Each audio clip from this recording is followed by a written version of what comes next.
Dhaka metropolitan পুলিশের DB cyber and special crime south ডিভিশনের একটা টিম, আমাদের ফিনান্সিয়াল ক্রাইম টিম গাজীপুর এবং জামালপুর জেলায় অভিযান পরিচালনা করে অনলাইনে সহজে অধিক মুনাফার প্রলোভন দেখিয়ে সাধারণ মানুষকে বিনিয়োগে প্রলুব্ধ করে প্রতারণার মাধ্যমে অর্থ আত্মসাৎকারী একটি সংঘবদ্ধ চক্রের ৬ জন সক্রিয় সদস্যকে গ্রেফতার করেছে। আচ্ছা, বাড্ডা থানায় রুজুকৃত সাইবার সুরক্ষা আইন ২০২৬-এর একটা মামলা রুজু হয় এবং সেটার এজাহার এবং প্রাপ্ত তথ্য উপাত্ত পর্যালোচনা করে আমরা দেখি যে একটা সংঘবদ্ধ প্রতারক চক্র অনলাইনে সহজ আয়ের প্রলোভন দেখিয়ে আসুন্না ফাউন্ডেশন এবং শায়ক আহমদুল্লাহ এর নাম, ছবি ও পরিচিতি ব্যবহার করে ভুয়া ওয়েবসাইট ও ফেসবুক পেজ তৈরি করে বিভিন্ন ধরনের বিজ্ঞাপন প্রচার করে আসছিল।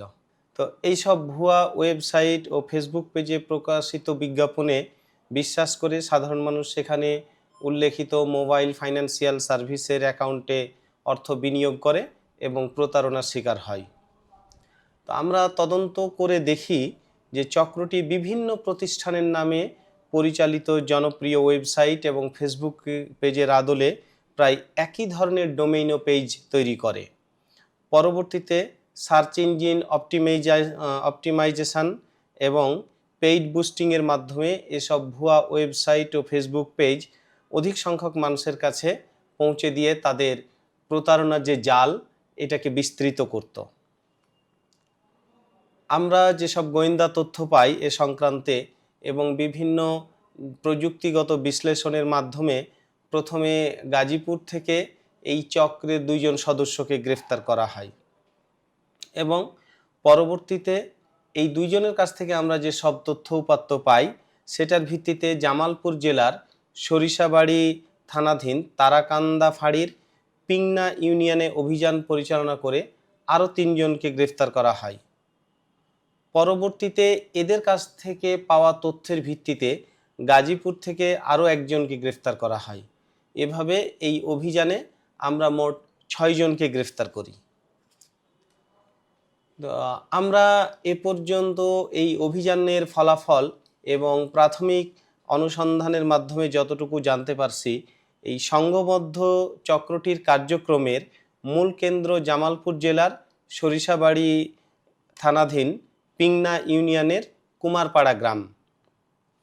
এছাড়া প্রাপ্ত তথ্য অনুযায়ী ওই এলাকার কয়েকজন তরুণ দীর্ঘদিন ধরে এ ধরনের অনলাইন প্রতারণামূলক কর্মকাণ্ডে জড়িত আছে। তো এ বিষয়ে আমাদের তদন্ত এখনও অব্যাহত আছে। গ্রেপ্তারকৃত আসামিদের কাছ থেকে আমরা বিভিন্ন ব্র্যান্ডের 9টা স্মার্টফোন, 2টা ল্যাপটপ এবং নগদ 8,39,000 টাকা উদ্ধার করেছি।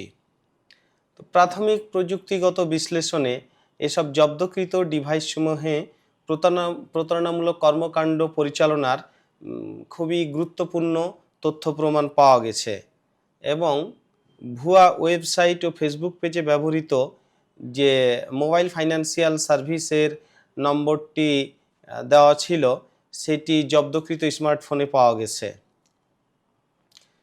এবং দেখা গেছে যে ওই নম্বরে সাধারণ মানুষ মুনাফার আশায় প্রতিদিন অর্থ বিনিয়োগ করত এবং প্রতারণার শিকার হইত। আমি শুরুতেই যেমন বলেছিলাম যে এদের বিরুদ্ধে সাইবার সুরক্ষা আইন ২০২৬-এর সংশ্লিষ্ট ধারায় মামলা রুজু রয়েছে এবং তাদেরকে এখন আমরা বিজ্ঞ আদালতে প্রেরণ করব এবং এই ঘটনার সাথে জড়িত এই চক্রের আরও যারা সদস্য আছে সেগুলো তদন্তের মাধ্যমে এদেরকে ধরার জন্য আমাদের এই অভিযান অব্যাহত থাকবে। তো আমরা সাধারণ মানুষের কাছে একটা জিনিসই বলতে চাই যে এরকম চটকদার বিজ্ঞাপনে বা ভুয়া ইয়ার প্রলোভনে পা না দিয়ে অনলাইনে বিনিয়োগের আগে আপনারা ভালো করে ভাবুন, এটা যাচাই করবেন, তারপর সিদ্ধান্ত নেবেন। মানে শুধু অধিক মুনাফার ফাঁদে পড়ে বা লোভের বশীভূত হয়ে মানে যাচাই না করে বিনিয়োগ করতে গিয়ে কিন্তু আমরা দেখেছি যে বিভিন্ন সময় মানুষ প্রতারণার শিকার হচ্ছে। হ্যাঁ, তো সেই জায়গাগুলো থেকে আমাদের একমাত্র সচেতনতা এবং প্রকৃত যাচাই বাছাই পারে এইভাবে ভিকটিমাইজ হওয়া থেকে বা প্রতারণার শিকার হওয়া থেকে বাঁচাতে।